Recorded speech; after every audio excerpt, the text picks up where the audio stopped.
देश में नागरिकता संशोधन अधिनियम यानी सीएए लागू कर दिया गया है। सोमवार 11 मार्च को इसकी अधिसूचना जारी कर दी गई।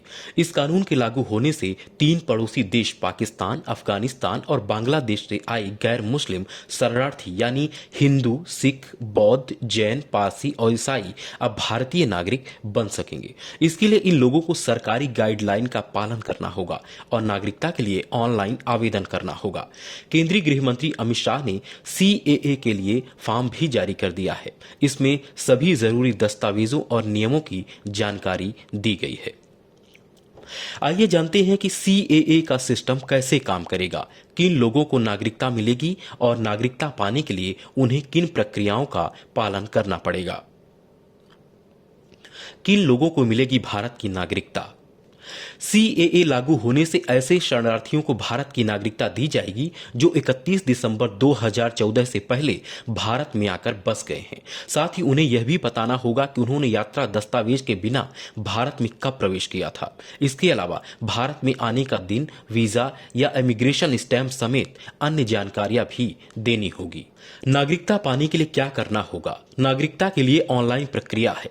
आवेदक को वेब पोर्टल पर ऑनलाइन आवेदन करना होगा। सबसे पहले आवेदन जिला कमेटी के पास जाएगा, फिर वो एम्पावर्ड कमेटी को भेजेगी। अधिकार प्राप्त कमेटी नागरिकता पर फैसला लेगी। इसके प्रमुख डायरेक्टर होंगे, 7 अन्य सदस्य भी होंगे। इसमें IB, foreign, regional registration office, post office और राज्य सूचना अधिकारी शामिल होंगे। फॉर्म में क्या क्या देनी होगी जानकारी।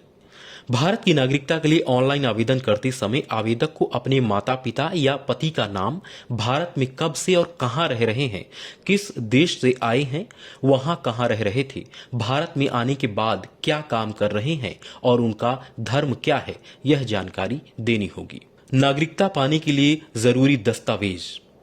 जानकारी के मुताबिक नागरिकता पाने के लिए ऑनलाइन फॉर्म में शेड्यूल 1A के तहत 9 तरह के दस्तावेज मांगे गए हैं, जबकि शेड्यूल 1B के तहत 20 तरह के दस्तावेज और शेड्यूल 1C के तहत शपथ पत्र देना होगा। आवेदक को बताना होगा कि किस देश के निवासी हैं और साथ में वहां के पासपोर्ट, जन्म प्रमाण पत्र, शैक्षणिक प्रमाण पत्र, ड्राइविंग लाइसेंस, जमीन से जुड़े दस्तावेज दिखाने होंगे।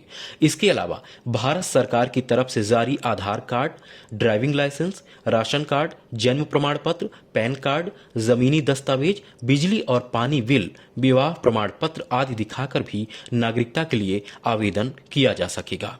दस्तावेज नहीं है तो क्या करें। अगर आवेदक के पास कोई दस्तावेज नहीं है तो परेशान होने की जरूरत नहीं है, क्योंकि फॉर्म भरने के लिए दस्तावेज होना जरूरी नहीं किया गया है। यदि किसी के पास कोई दस्तावेज नहीं है तो वो उसका कारण बता सकता है।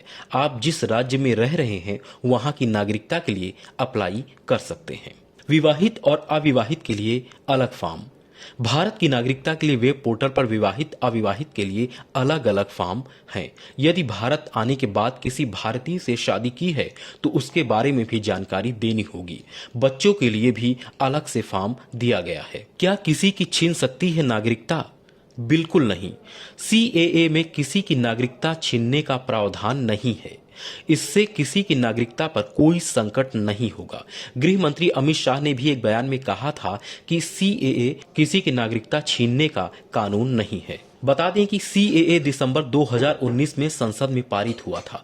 उस दौरान कुछ कट्टरपंथियों ने लोगों में भ्रम फैलाया था कि सीएए लागू होने से लोगों की नागरिकता छीन जाएगी और इसके विरोध में दिल्ली के शाहीन बाग में महीनों तक विरोध प्रदर्शन चला था।